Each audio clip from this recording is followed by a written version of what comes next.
Yo, everybody. Welcome to Off Panel, a weekly interview podcast about all things comics, brought to you by Sketch.com.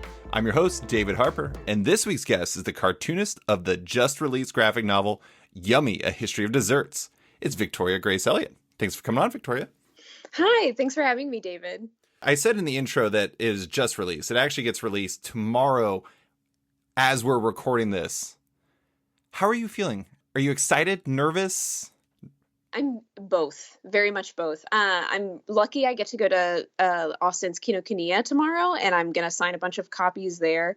So it's going to be nice. I know somebody who works there as well. Her name's Sender. So I'm at least going to have I'm going to be able to get a nice coffee from 85 Degree and go there, probably get my favorite egg tart and just sign books behind the scenes before the store opens. So I'm really looking forward to tomorrow morning. I feel like getting an egg tart before your signing is really the only way you can actually start that signing.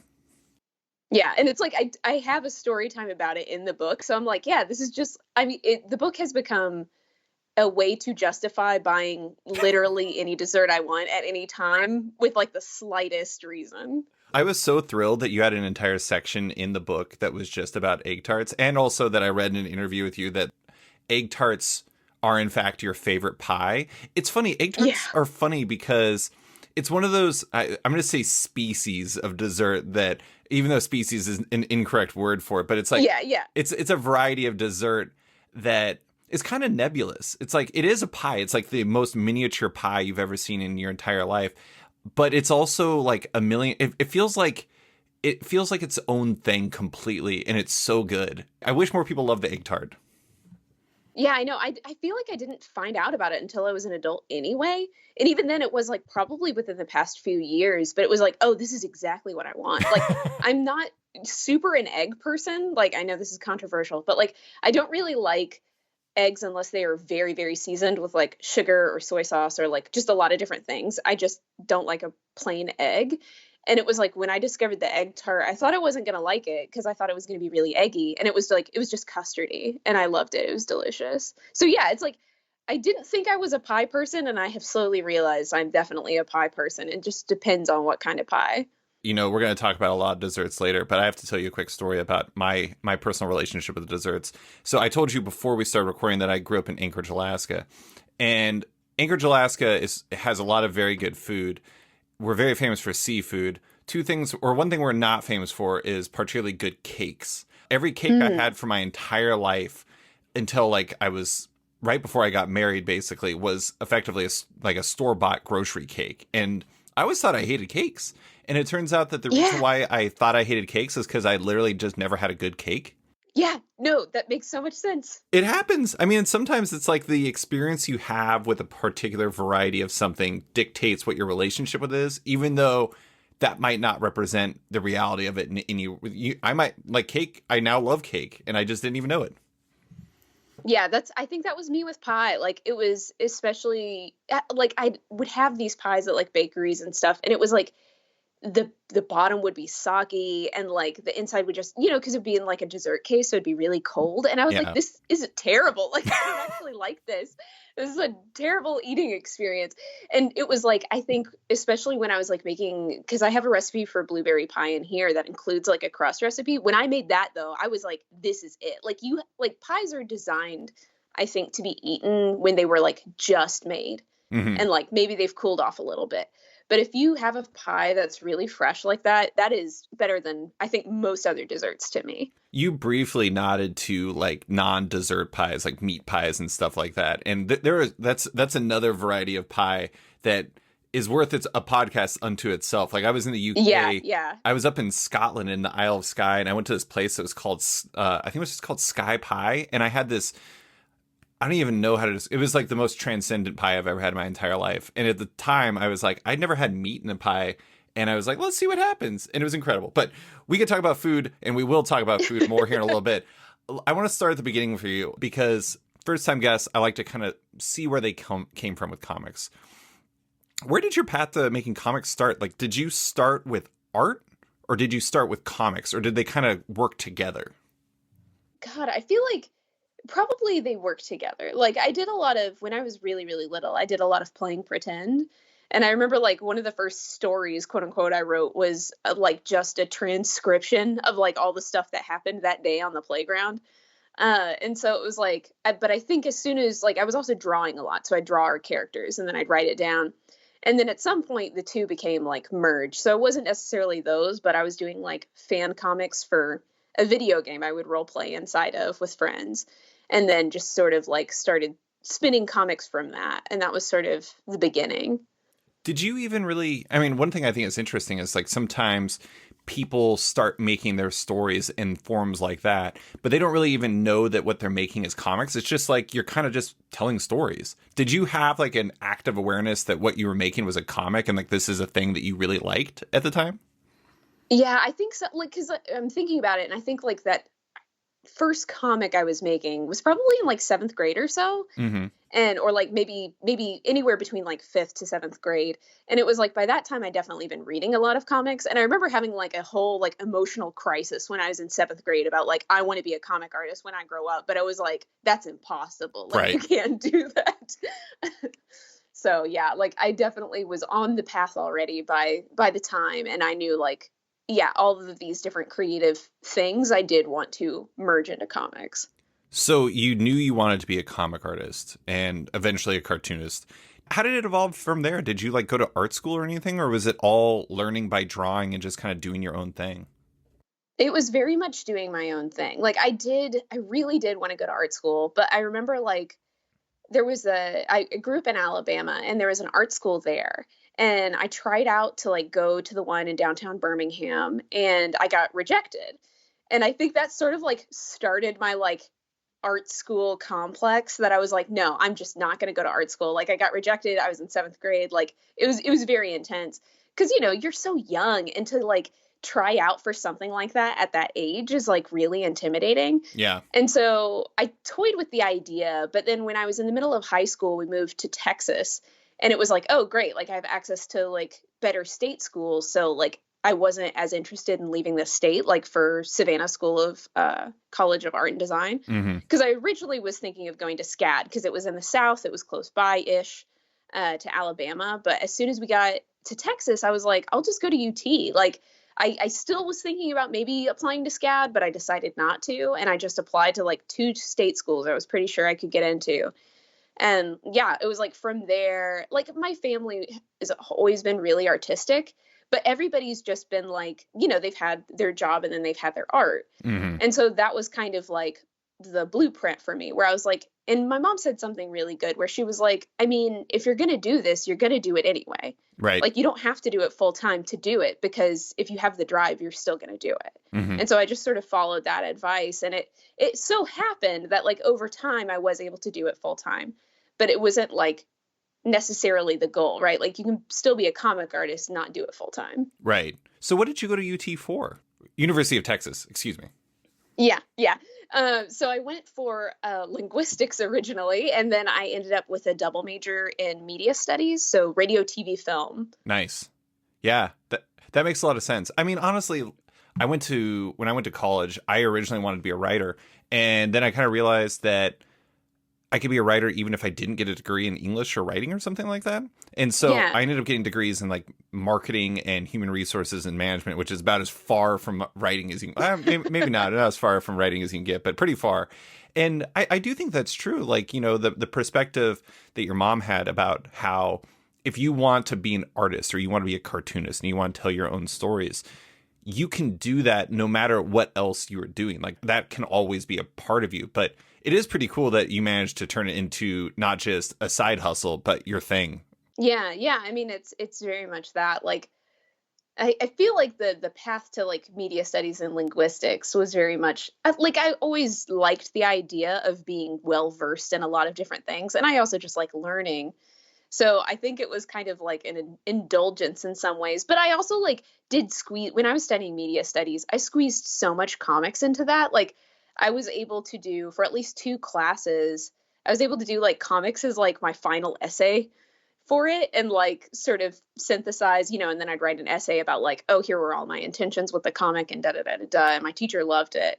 And so it was like I was still trying to find ways to like do comics in college, even though I was doing other things. I feel like that makes a lot of sense. I mean, I'm not going to say it's on the same level as music, for example, or we're going to talk a lot more about it, but food for Austin. Those are two important parts of the DNA. But Austin, I do think of as a comic town or comic city, because there's a lot of comic creators there. I don't know about the publisher side, but at least there's like Mondo and stuff, so it's very encouraging of art.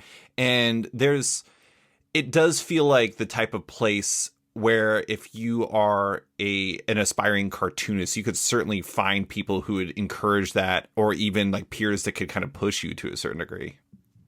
Yeah, no, I mean, so part of the reason I was so interested in going, like, I loved Wes Anderson movies at the time, and I knew he was an alumni, and like Chris Ware as well. I loved his comics when I was in late high school. So it was like, and he was an alumni of the Daily Texan. And that's kind of what got me into, like, I can't remember how I found out necessarily about the newspaper. It might have just been through that interest. But the student newspaper is called the Daily Texan, and I ended up joining the comic staff there. Nice. And I have formed like lifelong friends with those people. Like we bonded. Like I was walking with my partner on UT campus like last weekend after a Cafe Tacuba show, and we like went up to the basement where it used to be, and it is like the stairwell in Parasite. Like, it is the creepiest thing you've ever seen. And it was like, he was like, oh yeah, this is why you're all messed up. Like, this is why you guys love comics and you bonded over it. Like, we had to be in this weird cement basement underneath these concrete stairs, like making comics for half of college. I bet you love that weird Parasite basement, though. I mean, I bet there's a side of you that looks at it and you're just like, get warm feelings, even though you're like, oh wow, Yeah. After a few years, this is kind of creepy. Yeah, it was totally like that. It was like, wow, that's messed up, but I do have fond memories. Okay, so you did Balderdash, or A Tale of Two Witches. That's your webcomic, which tells the story of two witch girls and their friends in the small town of Loeffel? Loeffel, yeah. Loeffel. And it was something you worked on for a while before taking a break to, as you said in your last post, tend to your own garden. When did that start? Did that start while you were at UT, or was that a little bit later on? That was at UT. Yeah, it's like, I don't know why. I had been planning other comics, but I was really into Harvest Moon. So I was like, and really into Zelda. Like, it was kind of a fan comic of both that it grew into its own thing. And for some reason, I just took like a sharp left turn from doing like whatever indie inspired work I was about to do into doing like cute girl fantasy comics. And so that's how I ended up doing Balderdash. But yeah, I started my last year, I think right before I graduated, I started publishing it online. And then, yeah, it just sort of grew from there and like took on a life of its own. So for the Daily Texan, you were already making kind of public facing comics. Was that the case? Yeah, I was making daily comic. Well, I guess it was like 3 times a week strips at first. And then I was doing, I think, just once a week Friday comics later on. Were those like kind of that, and also Balderdash, were those kind of your art school where you were just kind of learning on the job and figuring out how comics work and like, maintaining a schedule and everything like that? Yeah, absolutely. It was like, and especially with all my peers at the time, we all had like big ideas about comics. Like, we were always like talking about comics and like what made good comics. One of my friends is a really passionate editor, and she's currently running with a few other friends, I think like another alumni, Palm magazine, and they'll still like publish comics, and they're still making comics as well. And she, like, between her and a lot of our other friends, like, we were always talking about like what made good art, what made good comics, what made good writing in comics, and that kind of stuff. Well, and it sounds like, you didn't imagine Balderdash being the direction you went, but it seems like in the process, you kind of figured out more about what you wanted to do with your own art as you were telling Balderdash and, working in the Daily Text and everything like that. Because I don't know, I think sometimes we have an idea of who we want to be, and then when you actually get down to it, you're like, maybe this is me. I don't know. I think it was because it was like, I kind of surprised myself working on Balderdash. And I think Balderdash was also like, I feel like I always take kind of left turns when I need to like explore a new side of myself. So that was also like newly realizing I was queer and stuff like that. And it was like, I was sort of taking comics, like Aizawa's Nana, and sort of putting my own spin on it and putting, combining all these influences and exploring what it was to be a young 20-something, like, queer person, trying to go out and strike it out on your own. And I think that's a lot of what Balderdash was. And I think that's why it sort of had the life it did until my late 20s, basically. Yeah. I do want to give you credit. Balderdash's website is super well done. Thank you. It's so easy to jump into and explore what you had going on. And I love like the little things you have on the side where it's like recipes and just like the cast and everything like that. That type of stuff. I don't know. It's weird. I'm not saying all webcomics need that type of stuff, but it makes the jumping on so much more inviting. And then on top of that, it also like kind of expands on the world. It's great. Really good job. Thank you. Yeah, like I was so involved in, like, I had this very clear idea of what I wanted the website to look like and how I wanted it to look like. One of the characters has like a notebook, and I wanted it to look like her little notebook with all her little papers in it and stuff like that. And it was like, it's so funny. I don't even think I show the notebook in the comic, but it was like I still had this like very clear idea, and I was like, it needs to look like a scrapbooking station, basically. Yeah, it works really well. But one thing that I wanted to talk about with Balderdash is one of the leads, Georgie, wanted to learn how to become a baker, but without magic assisting her, which I think it's funny. It's like we're here to talk about Yummy, a history of desserts, but Balderdash has baking in it. It has a section for recipes. It feels like you were kind of always destined to write about desserts one way or another. Yeah, it's really funny. It's been funny with people asking me like, how did this idea come about? And it's like, yeah, it's sort of so much of what I put into Yummy is like callbacks to stuff I was already doing for Balderdash. Mm-hmm. So it's like I even wrote a side comic that like debuted at a TCAF several years ago. And it was called The Clerics of Midsummer, but it was sort of like the framing device for it was that there were these traveling nuns who had macarons and they were selling them. And like, then Georgie and Afia like make macarons on their own. And it was like the whole idea for that comic came from me finding out about the macaron nuns, like macaron sisters. And so it was like, as soon as Yummy came up, it was like, oh, well, I'm definitely putting in a whole chapter about that. And then it'll be a cute play in that chapter. With the two girls playing with two nuns. And so it was just like, yeah, it was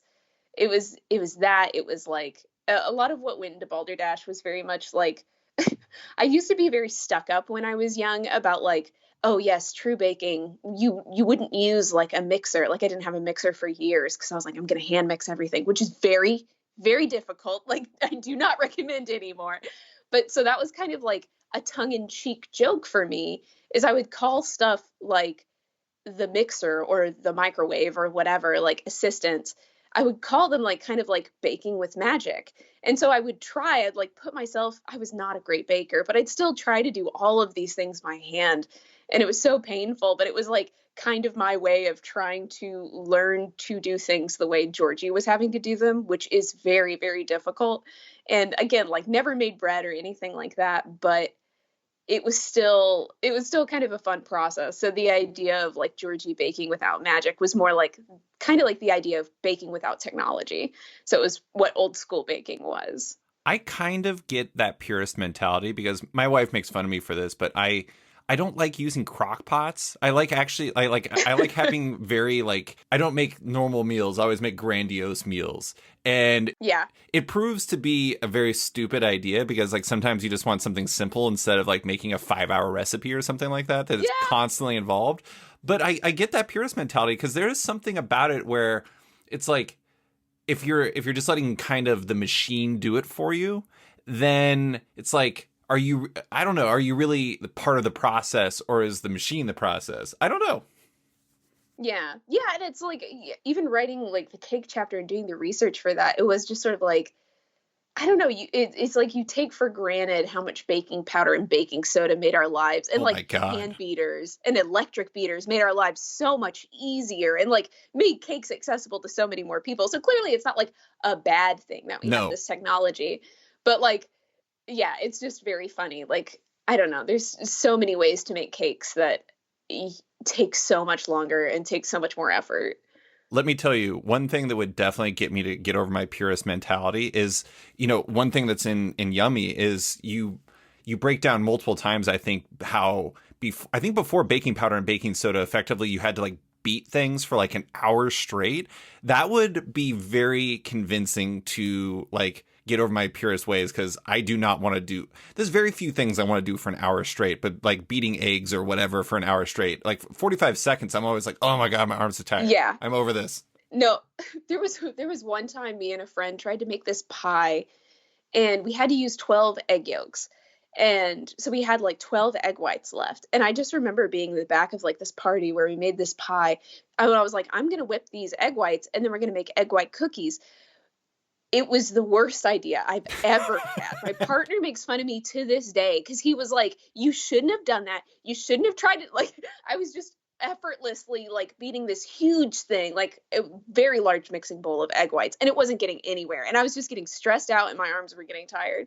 And it's like, yeah, I couldn't believe that fact when I found it, which part of why I reiterate it over and over again. I'm like, I cannot believe this was real. I cannot believe like medieval people did this to themselves. And there's like other ways to do it nowadays, but I still look at that fact and I'm like, an hour? Like really an hour? It's just nuts. Think about how much you must love baked goods if you're willing to go that far. Or like how much you're getting paid to make That's goods. true. That's like, true. I feel like that's not your choice at that point. Did those people have like crazy strong arms? Like, is their right arm just like freakishly muscular and their left arm, their non-beating arm? Well, I'm just in this theoretical situation. This person is right-handed. Is this person like just ripped on their right side and their left side is just like not the same whatsoever? Because this is how I imagine it. I feel like you'd have to get ambidextrous. Yeah, I feel like you'd have to get ambidextrous, but yeah, you'd have like the most arm strength just from doing that. I'm sure a lot of bakers already have that kind of arm strength, but God. And now, a quick word from one of off-panel sponsors. Macroverse is a next-generation digital comics platform, and one with an astonishing number of comics, with currently over 50 series from over 100 creators on their app, with a 5-star rating both on Apple and Google's app stores.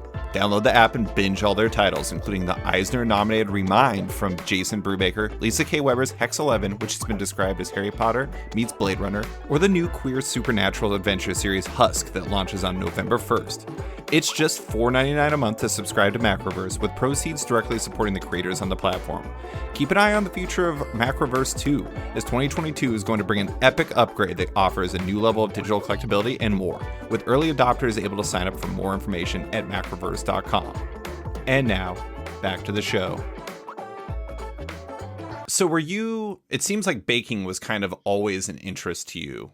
Did that kind of exist in parallel? Or at least maybe dessert was always like something you loved? Yeah, I feel like it really was. It's not as much like that I like cooking or baking. It's more that I like eating things that I like. So it's like, you mentioned this before we started recording, but yeah, like being kind of a picky eater, like I feel as though that was where I went. And that's how I got into all of this, is I had very sort of purist ideas, and they've softened up, and I love adventuring with new foods. But there was always this sense of like, if I can make it myself the way I like it, and more as I've grown as a cook and a baker, it's if I can make it the way I like it, then that's better than pretty much anything I can get outside. And it's like, I can't make macarons. Like there's certain things that I just can't make, and I know the limit of my abilities. But it is kind of less like I have a passion for baking, and more that I just really like eating cookies and like cakes and pies and things like that. I love it. Well, okay, so let's get into specifics about Yummy: A History of Desserts, your debut graphic novel that comes out November 30th, which is before this airs, but tomorrow when we're actually recording it. I'm going to do the solicit really quick. Have you ever wondered who first thought to freeze cream, or when people began making sweet pastry shells to encase fruity fillings? Food Sprite Perry is excited to show you the delicious history of sweets while taking you around the world and back. Now, obviously I'm a lover of food, and particularly desserts. I am also a big fan, like a big thing that I talk about in this podcast is I really wish there was more food comics, because I love food comics. And I was thrilled when somebody reached out to me about this. I was like, yes. Actually, it was funny because I talked to Gina. I did this feature on Gina Gagliano from Random House Graphic months and months and months ago. And I remember she specifically talked about Yummy even then. And I was just like, oh my God, I love that this is happening. But I also love the origin story. Near as I can tell, it came from a meeting between Gina and your agent Yes. Stephen Salpeter, in which Gina expressed interest in a food history book, and said meeting happened while enjoying ice cream. Yes. That feels like destiny. It really does. Yeah, and it was like, Stephen was already working with me, who had made Balderdash, and it was like I wanted to know what to pitch. I had so many different ideas for what to pitch to RHG, because Gina had actually reached out to me personally. And so it was just sort of like, yeah, the perfect like coalescence of everything. So was the idea basically Gina recognized that she really liked your gifts and your abilities. She recognized the baking aspect, pitched to Steven the food history because of your connection to food, and you were just like, let's how did it become yummy, I guess, from there? I feel like that's exactly it, because it was like I think she tossed out originally stuff like pizza and ice cream, which in the second book I end up talking about pizza.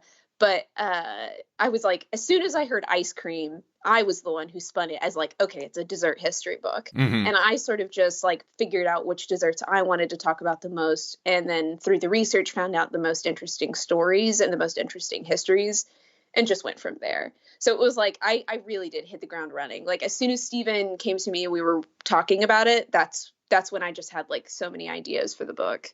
I love the idea that, because there's two things that I associate with Gina. There's basically reading and comics enthusiasm, and then ice cream enthusiasm. Because yeah. I'm pretty sure Gina's like Twitter for forever has just basically been pictures of books and pictures of ice cream, and which makes it a very, very pure Twitter account. And yes. I like to think that basically she came to you specifically because she's like, I want to read about ice cream. Make ice cream book. Yes, please. I feel like, yeah, that's kind of what happened. And I was like more than happy to oblige, and like definitely wanted to do it on my own too. She recently turned me on to a really good ice cream brand. And I like found out that they shipped some at a grocery store near me. And I like went out that night and bought some. Oh my God. That's amazing. Yeah. So, okay, the book itself is structured around varying types of desserts. Like the first chapter is ice cream. You eventually get into cakes, pies, my personal favorite, cookies, brownies, etc., digging into the history behind them from what you could gather of their origins. Because honestly, like a lot of this stuff is kind of nebulous and under debate because no one can agree what happened with actual history, as well as like, the people who played a part behind them and the stories that fueled them. You even have some recipes in there. As an outsider, it seems to me that the structure was extremely important to this project because that's what everything worked off of. What made that the right approach? I feel like just when you're talking about desserts, and I feel like as I was researching it, it made the most sense to sort of divide it into categories. I like a lot of elemental things. I guess I grew up with a lot of magical girls and like JRPG influence. So like elemental magic and stuff like that made a lot of sense to me. So I think it was sort of that part of my brain jumping out when I was like, okay, I need to divide these into categories. So it became like, instead of like flavors like chocolate or vanilla sort of guiding where the book went, I was like, okay, ice cream. Let's trace back like the history of ice desserts for that one. And then for like, pies and cakes, they have sort of similar origin that branches off, at least in like Europe. So I went back to that and sort of like the pie was actually the hardest chapter to write, I think, because it's not even necessarily a dessert, right? Like there are dessert pies, but it really is just a way of making food in an encasing. So that one was kind of the most difficult, where I was like, okay, I need to talk about the pastry shells, but I also need to talk about the fillings. And so I was trying to figure out like a way to do the delineation there. But yeah, I think it made the most sense to me. And then I could sort of, base the aesthetics for each chapter in terms of the color scheme and the outfits that the characters were wearing off of what dessert was being talked about at that time. And each one sort of feeds into the other. So I'll make like references to previous histories that were discussed in like previous chapters as they went on. So that sort of like also informed which chapters came at which time. Mm-hmm. Now you have me trying to mentally overlap the Final Fantasy franchise onto this book, and it's not helping me mentally, but at the same time, I find it very interesting. But I mean, the pie thing is really interesting because you're exactly right. That's an interesting chapter because it's like before you can explain it, you have to explain a foundational element of it because it's part of a process to how they got to pies. It's a root of it's like you can't talk about like, you know, Spanish or Portuguese or something like that without like talking about like the Romance languages or the like Latin that inspired it and everything like that. And it's very fascinating how like the history works, because it's not always so clear cut, I guess.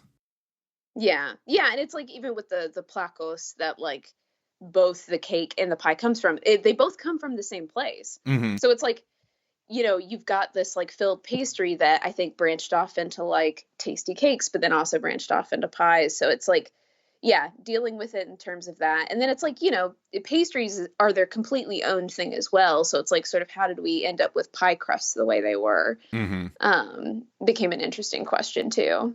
While I was reading this, well, not simultaneously, but it overlapped with it. My wife and I were watching. There was like a CNN series that was Stanley Tucci searching for Italy, and it's a very charming food show because I love Stanley Tucci, and it was funny because me too. in it, like there was all these situations where Italian chefs were like claiming like they were just basically like schnitzel was actually created in Italy. I'm like, I don't know about that. And then they were like, Italians actually created cake. And it's like, I also don't know about that because I literally just read about it in the book. I don't know if that was, actually, did they say Italians? Either way, their origin story kind of didn't jive with yours. And I was just like, oh man, they're trying to pull a fast one on us. I know this. I've read this book. I mean, that's part of why I have like the sprites continually reiterate, like, stay curious. History is not always what it seems. Because I would have like, I'm not an academic, and like, this is not a peer-reviewed paper, right? Like, right. This is Yummy, a history of desserts for like 8 to 12-year-olds. So it's like, it's a very rudimentary history, and I feel like so many things can come from so many different places that it wouldn't surprise me if Italians also invented cake. Like, I don't know. Well, and that's the other thing too, is a lot of this stuff was happening kind of simultaneously. Yeah, exactly. And this is so like Western focused too, and specifically European focused, that it's like there's so much history out there that is not available in English for like me to contribute to this book. And it's like, who knows what other people were doing? I don't know the history of those because I'm not from those backgrounds, and I don't have, you know, like lineages there. So it's harder for me to find access to that stuff. But I know for a fact, right? Like mooncakes, I do mention it in the book, but it's like, that is not how they were invented. That was just an anecdote about mooncakes. And so it's like, and one that's popularly shared, but it's like, you know, that history goes back even further, I'm sure, than the like what 0 BC of like the Placos and the placenta. Like, it goes back even further than that. And so there's so many other people who have, I'm sure, you know, just like figured out how to sweeten dough and eat it.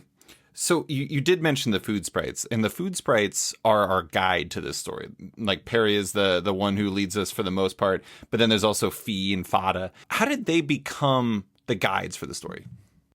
So that's actually at the time that I was coming up with the concept, I remember playing around with a bunch of different ways to try and present the history. And I liked the idea of having a narrator just so that it was more personal and more friendly, especially for kids. At the time, I was watching Cardcaptor Sakura, and I don't know if you've seen it, but the anime itself features this really cute, like, after the episode sequence featuring Karo-chan, who's like the little mascot of the Magical Girl show. And he's like a little lion plushie, and it's like, it opens on him and he's like in a little chair, or he's eating a tiny flan at like a little kotatsu. And it's just the cutest thing in the world to see this like little lion bear plushie eating a dessert and then like talking about stuff from the episode. Like, look at these cute outfit details on Sakura. And so I really loved the idea of having a narrator who was excited about food as him, and sort of like had that kind of tongue-in-cheek jokiness about like hosting a show for kids, and like talking about these desserts, and like, you know, it expanded into Perry having this like conspiracy board where for every dessert where she's trying to figure everything out, and like eating what she's supposed to be researching, and, you know, being a little bit mischievous in similar ways to that character. But that's part of why they have the like cute little wings and stuff like that, is I wanted them to have a feeling of like magic and mischievousness, and like sprightliness, quite honestly, to look at all of the different desserts and explore them. I really love how you had Perry get exhausted by trying to explain like the all over the place nature of dessert history, because like there'll be times where Fee's like, "What's wrong?" and she's like, "It's just so confusing," and I'm like, oh, "Yeah, that seems right." But the narrator mechanic is really nice. It kind of reminded me of. Are you familiar with like First Second does these science comics books? And there's this one that was by Kyla Vanderklugt, and it was oh, Kyla. Yeah. No, I'm not familiar with the book, but I know her. I love her work. Yeah, and it's Science Comics Crows, and it's about genius birds, and it's about the Corvid family in general. And basically the entire book is narrated by a crow who's basically pulling a fast one on a dog while also explaining how crows work. And it's such a nice mechanic to explain to readers while also explaining to this dog who, I'm like, again, like they're basically just trying to like use the dog for like food getting ways while also explaining crows. It's such a nice mechanic. And I think the food sprites work really well that way too, because it opens doors for you to like, Fada can be the science one, and then like Fee can be the theatrical one and everything like that. It opens doors to the other mechanics you have in the story. Yeah. And part of thank you for telling me about that book, by the way. I actually didn't know about it, but that sounds fascinating. And yeah, it sounds like that's sort of what I was trying to go for too. I think it adds a level of just like personality and charm in a way that makes learning interesting and engaging. And I knew that this book was going to have a lot of, I'm conveying a lot of information. So it's like you have to find ways to mix it up and sort of like give it lightness and give it heaviness at the right times. So that was sort of like, well, I want to talk about certain science of it, and then I want to talk about these stories. And then I loved the idea of like having almost a wishbone type segment of an interview, but I couldn't, interview any actual historical people, obviously, but I also couldn't interview anybody who was like an expert in the field of making certain things just because of my limited resources. So I liked the idea of Fee coming in, having done research about a historical person, and then just sort of like magicking an outfit for herself and present it, like having this like silly little talk show between the two sprites. And it sort of is emblematic, right, of some larger theme within that chapter about that certain dessert. One thing that I think is a difficult thing for these types of books is, when you have nonfiction, it's kind of like you have an excellent section in the book where you break down the different ingredients you can have in a cookie, and like Perry is tested on basically like the science behind like what would make it like a fluffier, bigger cookie, and what one would make it like a broader, more area like expanding cookie, like a crispier one basically. Yeah. It does kind of remind me, like if you use too much of like the history, it maybe like the nonfiction aspect is going to be too dry and not fun for the readers, especially for like given the demographic you're aiming at. But then if you go too far on the fiction side, then you kind of like weaken the historical elements to it. And it seems like there was like an appropriate blend you had to find between like the research side, and then on top of that, like the personality you inject into the book. Yeah, I definitely wanted to have this feeling of like, I wanted to it became almost a way of teaching the theory of knowledge, I think is what it's called, but it's like a way of thinking about learning and a way of thinking about absorbing information. And I think that was partly because I knew I wasn't an academic, and that I knew what kind of research was going into the book. So I wanted to sort of cover my bases, and I was like, I'm confident in teaching this specifically. I may not be as confident in teaching a lot of this history as if it is hard and solid fact, but it became a way of exploring that in terms of what the sprites are actually telling you. And I think that was kind of the necessary detail to keep the lightness and the heaviness in balance with each other. Mm-hmm. I like, you already mentioned this, but like one of the final messages in the book was just stay curious. And I think that's such a good message because, I mean, for kids or honestly for adults, like a lot of adults I know are not very curious, or if they are curious, it's always in like a bad way.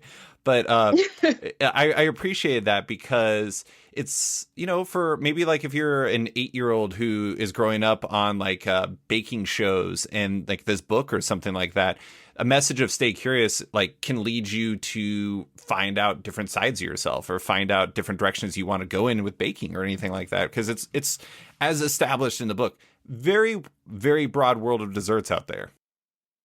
Yeah, exactly. And I mean, it sort of harkens back to something my dad always told me, which was like, know what you don't know. And I think that's a good way of staying humble and staying like bright in this world of many different people and many different like kinds of foods and backgrounds. Is you want to make sure that you're keeping yourself open to possibilities. And I mean, in history already, there's already so many new discoveries, and you find out new things about history in a way where we think we already have everything figured out, but we don't. And now, a quick word from one of off-panel sponsors. You may have heard of Bad Idea, the experimental comic book publisher that's rolling deep with titles from electric talents like Matt Kint, Mark Russell, Marguerite Sauvage, and more, and doing it with oversized, ad-free, over-the-top releases you can only find at select comic shops around the world. There's no variants, trades, or digital versions either, so if you want one of their big Final 5 releases that are being released throughout the rest of 2021, make sure to visit badideacorp.com to find a comic shop near you or to pre-order a copy online. Do so soon because rumors are saying Bad Idea is over, so this might be your last shot. And now, back to the show.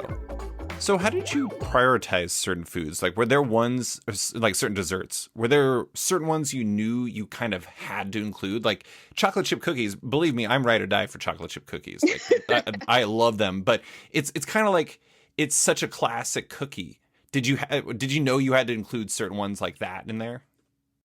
Yeah, definitely. I mean, it was like right once I had the basic delineation of like which chapters I wanted, it was sort of like, okay, what are I sort of was guided by what my favorites were, but I was also trying to find as many different versions as possible, and especially if there were versions that were like heritage in different countries outside of Europe and the Americas was really good too. So I was always looking for stuff like that. And it did sort of happen where there were a lot of things that just didn't make the cut for the book. But I mean, right, that's why chocolate chip cookies are in here and drop cookies have a big focus, is because those are some of my favorite kinds of cookies and the ones that I can bake the best.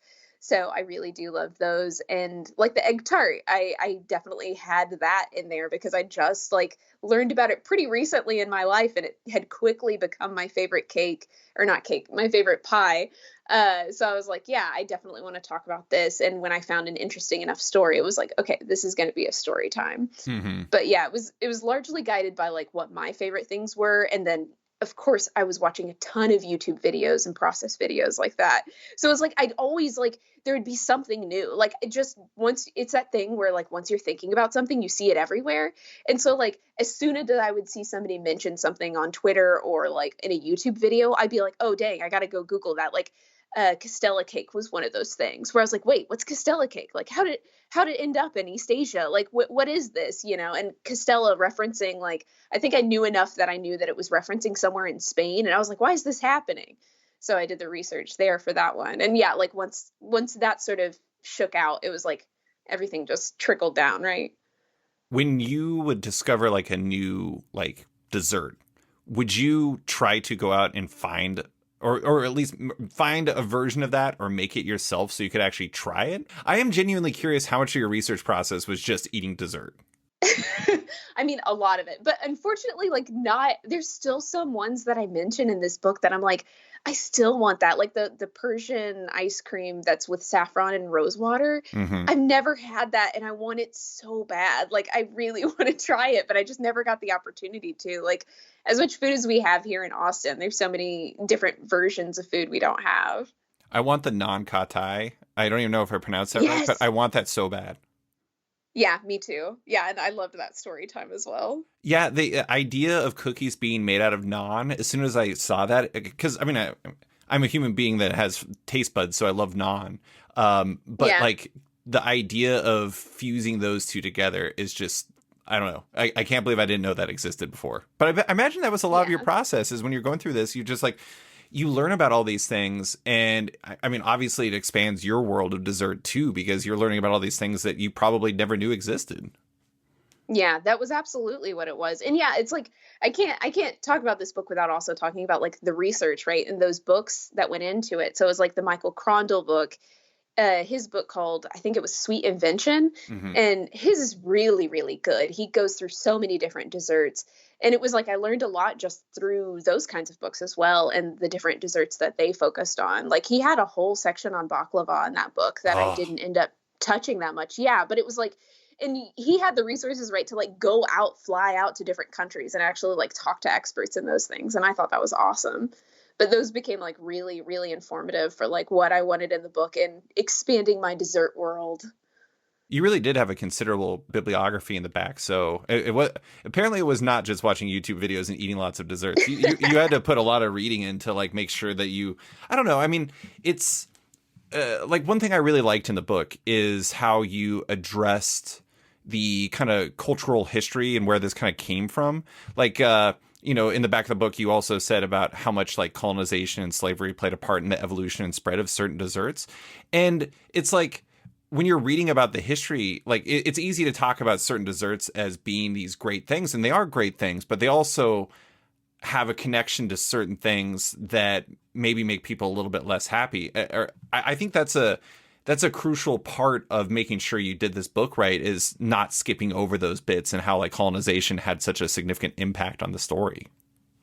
Yeah, it was definitely a balance because it was the kind of thing where I think it's really easy to sort of get overly mired in talking about difficult things, either with a really, how do I say, it, paternalistic or like kind of you can talk about it in a really creepy way, right? Like, Right. and you can make the kids who are from maybe backgrounds where this is their history feel really uncomfortable. But at the same time, it's like you need to acknowledge it because otherwise you're just keeping comfort in like all the wrong places for people who maybe have the luxury of not thinking about those things. Right. And that was something I definitely wanted to avoid in Yummy. And yeah, it's like really when you get down to it, sugar and chocolate and vanilla, like these really basic flavors we think of as European, are not European. They're not indigenous to Europe in any way. And so you really have to look back. I mean, if you're talking about the history of desserts, you have to talk about sugar and you have to talk about chocolate and you have to talk about vanilla and you have to talk about how those things ended up in Europe and how we associate, the prime European flavor as vanilla when in fact that's from South America and Central America. Yeah. Well, and like another one that was interesting was, and this is just really more of an origin thing that I didn't know. I didn't know mochi ice cream was created in Alaska, in the United States. Like it was something I think of as quintessentially Japanese. Yeah, I mean, I'm sure that's another one of those things where I'm sure like people have been filling mochi for so long that like Yeah. at some point somebody must have put ice cream in mochi. But when I found out about Frances Hashimoto and her story and like just the history of Mikawaya and how beloved she was at the time in Little Tokyo, I just thought that was like, one of those things where it's like, yeah, I absolutely want to highlight this activist and like beloved community member here because I can. And like as a legend of, I don't necessarily like have to tell the quintessential history as much as I want to tell the history of this person. And mochi ice cream is involved in it in some way. And I want to talk about this merging of two cultural desserts in a way that's like, one of the something that was perfect for someone like Frances, who was so invested in a local Japanese community within the U.S. Hmm.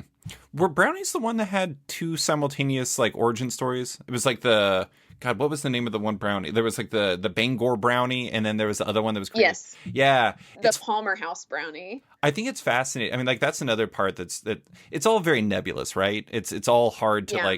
to ascertain exactly who was like the first person who invented it. Because for a long time, I'm going to say this completely seriously. I told my wife I invented avocado toast because I did it independently a long time ago because I loved avocados, and I was like, I'm just gonna put this on toast. And then I told my wife, I was like, I've been trying this thing, and she's like, that existed, right? But I'm like, but I invented it without knowing it existed. So did I not invent it? I don't know. I did not invent The avocado legend of toast. avocado toast. Exactly. But actually invented in like the 80s in Australia. Fun fact. There you go. Oh, wow. Yeah. Interesting. Last place I would have thought. But I don't know. I mean, it does strike me as a lot of what you had to do in this book between the history and kind of the entertainment value and like the reality versus kind of confronting the fact that you're not going to be able to tell the reality in the exact precise way because no one knows the exact reality of the story. It seems like a lot of what you had to do is try to achieve a balance that served all the different things that the book needed to be while also servicing you as a cartoonist. Do you feel like that's like a fair statement?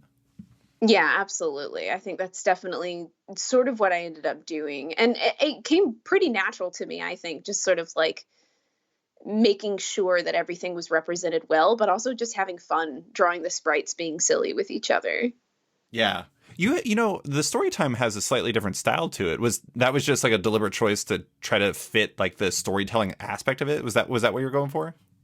Yeah, it was kind of a way to like sort of distance the reader from those characters a little bit and to give it more of a story time feeling. I mean, it was also kind of a callback to my Balderdash painted style. I was going to say that. Yeah. Yeah. Yeah, there were a lot of things in this where I feel like it was like, for people who have liked my work before Yummy, I wanted these things to feel like Easter eggs to them and it to, just I had the ability, like why not? Like I'll just put it in there. Yeah. I was going to bring up Balderdash in relation to this because Balderdash is a original creation in webcomics form. You guided it as you saw fit. This Yummy, A History of Desserts, is a graphic novel, reality based, extended process. I'm sure. I mean, when did you start working on this book?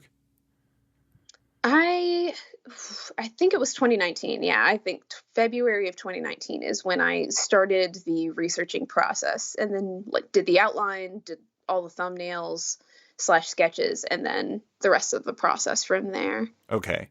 Did it feel considerably different than the process? I mean, besides the research, did it feel considerably different than like the process for Balderdash? Like, was there a learning curve to doing a book in this way? I think so. I mean, I do have a benefit where aside from Balderdash, I was working on some illustrated book type projects at my previous job at Powerhouse Animation. So I had kind of had a system down of in terms of like line work, flats, colors, et cetera, et cetera. So I had the whole like, the way to set up the PSD basically. I had sort of learned a lot of skills from there that I didn't necessarily have when I was working on Balderdash, because Balderdash was way more free flowing, and because of the different style, even like the way you set up the layers is different. Mm-hmm. And in fact, when I did the story times, I had to like reconfigure my brain back to go like figure out like, wait, how did I do that? Like, what did I do again? So yeah, it was like, but now it's like secondhand nature when I'm like working in a Yummy file and I just like automatically know what to name all of the layers and like the way I break them all down and everything. Well, and you're working on Yummy, A History of Tasty Experiments. So you're already working on a sequel. I'm not going to say it's going to be easy to do that book because obviously there's still a lot that goes into it. But I imagine because you figured out this process and because you know your naming conventions, you know all these things, I imagine at least it's like you're walking a bridge you've already built. Yeah, it's honestly really, really fun. I'm almost wrapped with the actual like work itself. It'll be like finished early next year. It's coming out in 2023, just, because all of the stuff in publishing that goes behind it.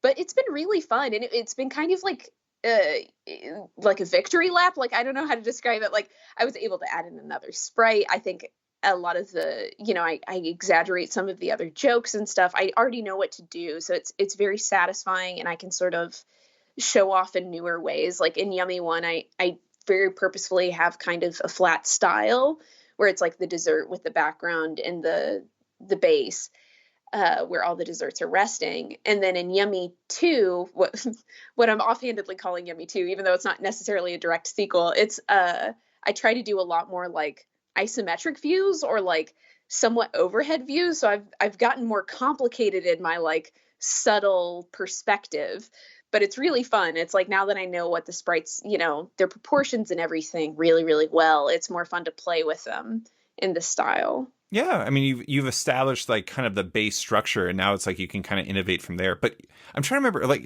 from what I understand, you're talking about like kind of foods that are maybe a little bit more experimental. Like, I think pickles are involved. What's your subject? Yeah. There? So it ranges from everything from pickle and cheese, pizza, soda, gelatin, and what I call easy food, but is basically like packaged food. Mm. It makes sense in my head, and I think Tasty Experiments was the best way to describe it. But it's stuff that has this kind of like inscrutable aspect to it, where it was like, why did somebody think to do this? But I think kind of the thesis of the book has become like, why is it that we don't know how to make cheese? Why is it that these days it seems really weird to us to make pickles? Like, there's still plenty of people throughout the world who make pickles and it's like second nature, or it's just something they do weekly, you know, for dinners. And it's like, why is that something that we think is so bizarre? And that's part of why the easy food chapter is in there as well.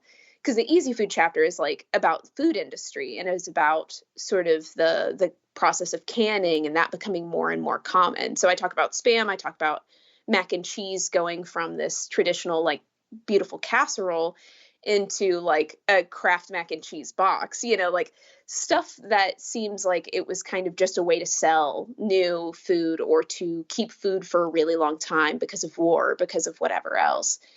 And how that has become so ubiquitous that in a way, I mean, I don't think I talk about it in the book necessarily, but I think that's where it logically makes sense to me, is like, because of easy food, that's why pickles seem strange to us. And that's why cheese seems strange to us, when that's really something we've been doing for far longer than like putting stuff in an aluminum can. Right. I do think it's interesting too, because maybe something like pickles, for example, might seem like a little bit more straightforward than like the nebulous history that some of these desserts have. But I also do think that, you know, it's like you look at pickles, but then you can also look at like something like kimchi, which isn't the exact same like process or anything like that, but it's still fermentation and everything. And you have like, if I took a random person, like if I took my mom to like have Korean food, which she's never had in her entire life, and they brought out all the kimchi, she'd be like mystified by that concept. But if I put pickles in front of her, she'd be like, oh my God, pickles. I don't know if she'd be like, oh my God, pickles. I don't want to make it seem like my mom loves pickles that much, but you know what I'm saying? There is a bit of, I don't know, like ethnocentrism to like how we view these foods. And like, even like from the, like you were saying, from the time angle, it's like easy foods make some of the processes seem kind of insane. But like, I don't know, it is kind of funny if like all of a sudden they stop making pickles, I would have absolutely no idea how to ever make my own pickles. Yeah. I mean, what's wild is that it's A, really easy, and B, like, it's funny you bring up kimchi and like versus like, I'm assuming like, right, cucumber pickles, like dill pickles is kind of what you're talking about. Right. It seems like the vinegar pickle thing is like, a lot of people still use it, but it seems like the just like salting a vegetable, which is kind of what goes into kimchi. You just salt a vegetable and then you like put it in the ground, or like you put it in a really cold place for a really long time. That is so ubiquitous. Like, so many people have done that, and that is such a common way of doing it. And it's like vinegar kind of is just a shortcut to getting the same result. Yeah. And like making it a little bit faster. But yeah, it's funny because it's almost like the donut chapter in this one, where you're just like, oh, everybody figured out how to do this. Like, right. It's just human nature to want this salted vegetable that's been cold for a long time, or this sweetened dough that's been fried. Like, this is just good. I mean, it's like vinegar is like the baking powder and baking soda of the cookie world, where it's like the thing that made people realize that it doesn't have to be such a long process. Yeah. And it's so good. I think there's something like I've been sort of obsessing over pickles. Oh my God. Since we're doing the research and stuff. And it's like, I've just gotten to this point where I'm like, we need pickles. Like, humans figured out how to make pickles for a reason. Like, it's a part of our diet. This is really important. We all need to be eating way more pickles. Like, I love it. That's amazing. Well, to close, I want to actually, I want to finish with a question that I have long asked people, except for I'm going to do a variation because this is dessert oriented. I used to always ask people, this is one of my favorite questions I ask people, is just basically, not on the podcast, just in life. What food would you make healthy if you could? Like, all of a sudden this food has like transcendent kill qualities of food where, you know, it's like a superfood. But for you, what dessert would you make healthy if you could? Ice cream. Definitely. Yeah.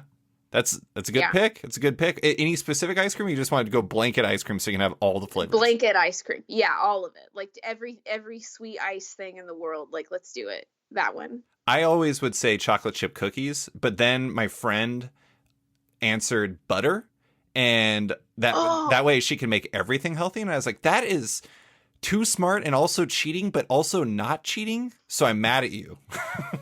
I mean, haven't we come around to like being like, oh, animal fat really is like, I feel like health is very nebulous anyway. Oh, yeah. We like, yeah, like there was a time when we were like, yeah, butter's terrible. And now I think we're slowly like, well, it's not, maybe animal fat isn't that bad, you know? Like, yeah. I mean, it is interesting. It's like, I bet I could, if I looked up whether or not eggs are healthy, I bet I could find 10 articles that say that they are healthy and 10 that say that they aren't healthy in like 5 minutes. That was me. That was me Googling pickles. I'd Google pickles and I'd be like, are pickles healthy for you? And people would be like, no, there's too much salt. And I was like, no, that's not true. Like, I've done the research.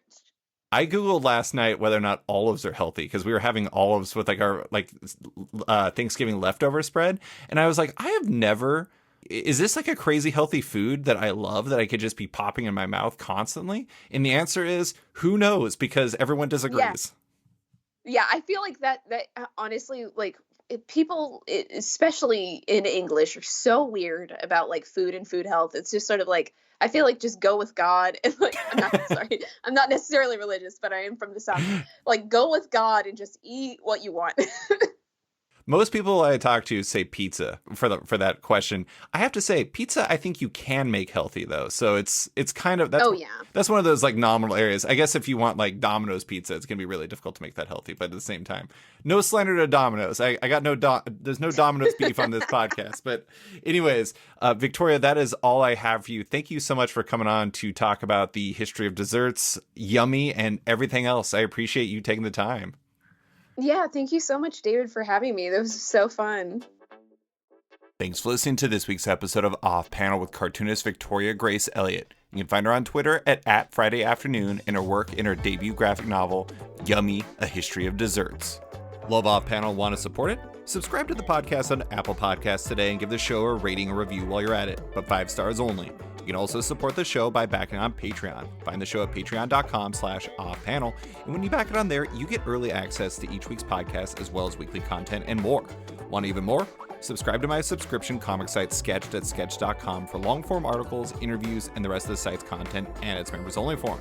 You can find Off Panel and Sketched on social media by liking on Facebook at /Sketched, following on Twitter and Instagram at @SketchComic, or following me at @SliceFriedGold. Big thanks to all my existing patrons, including Nicholas Palmieri, Capes and Tights Podcast, Klaus Van de Ven, Scott Carpenter, Rent Narb Studios Comics, Brian, Submit Industries, Raj Patel, Jack Mulqueen, Kyle, Carl Kerschel, Robert Masella, Elza Chartier, Luke Nakashoji, Elliot Metz, Dr. Luke, Scott Hazelwood, Scott Buwan, Michael Tump, Canadian by Proxy, Johnny Cannon, Brad Rader, Carl Troy, Brandon DePillos, Patrick Barrow, Declan Shalvey, Dan Garino, Josh Williamson, Adam Freeman, Ben Wild, Brian Klein Q, SB, Nick Bennett, Daniel Whitfield, Susanna Polo, Reed Hinkley Barnes, Mario Tiambang, AbductedTheComic.com, Andrew Carita, Matt Mahoney, Charlie Chu, Stefan Hall, Pensacola Pop Comics, Kim Eslin, Philip Myra, Christian Shelton, Kenny Porter, Chris Pacello, Torrin Grunbeck, Fuzz Bubbles, Christopher Todd, Transmitter Down, Waltz Comics and Books, Carl Mizell, Danny Ollie, Paul Salates, Akil Wilson, Alex Dimitriopoulos, Terry Dodson, Wesley Giff, Sean Kirkham, Alistair Ross, Julio Anta, Brett A. Schmidt, Jason Goodmanson, Paul Reinwan,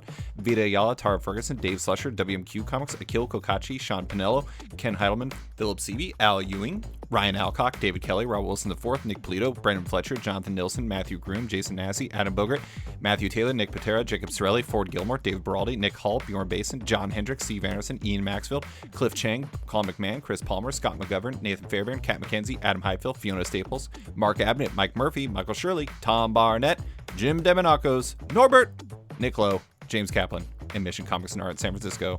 You guys are all the best. A quick thanks to Upright T-Rex Music, who wrote and performed Off Panel's theme song just for the show. Check out their music on Spotify because it's completely delightful. Thanks for listening, and tune in next week for another episode.